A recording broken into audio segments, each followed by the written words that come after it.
Hingalganj ১২৬ SC বিধানসভা কেন্দ্রে শান্তিপূর্ণভাবে নির্বাচন হচ্ছে, প্রতিক্রিয়া কংগ্রেস প্রার্থী বিশ্বজিৎ সরকার। উত্তর চব্বিশ পরগনার হিঙ্গলগঞ্জ ১২৬ এসসি বিধানসভা কেন্দ্র আজ সকাল থেকে শুরু হয়েছে দ্বিতীয় দফার নির্বাচন। হিঙ্গলগঞ্জের একাধিক জায়গায় চলছে। এখানে সিপিএম, বিজেপি, টিএমসি, কংগ্রেস তাদের চতুর্মুখী লড়াই রয়েছে। তবুও তার মধ্যে হিঙ্গলগঞ্জের মানুষ শান্তিপূর্ণ অবাধভাবে গণতান্ত্রিক ভোটাধিকারে অংশগ্রহণ করতে পেরেছেন।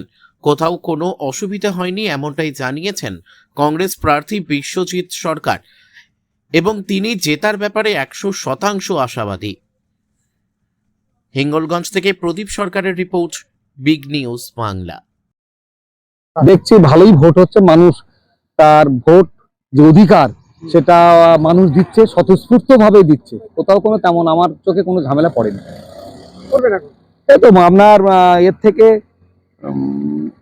হাসনাবাদের পরে যে পুলিশ স্টেশনগুলো আছে প্রত্যেকটা পুলিশ স্টেশন আমি গিয়েছি, আর বাকি যে পুলিশ স্টেশনগুলো আছে সেগুলো যাচ্ছি আমি।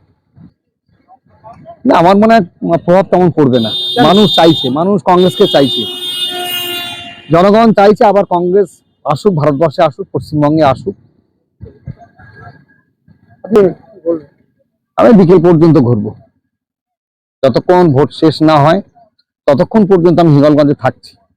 না, কোনো বুথে কোনো ঝামেলা দেখিনি। মানুষ ভোট দিচ্ছে, স্বতঃস্ফূর্তভাবে ভোট মানুষ দিচ্ছে। হ্যাঁ, প্রশাসন ভালো, মানে প্রশাসন প্রচুর প্রশাসন আছে, বাইরের ফোর্স আছে, লোকাল ফোর্সও আছে। ভোট ভালোভাবেই হচ্ছে।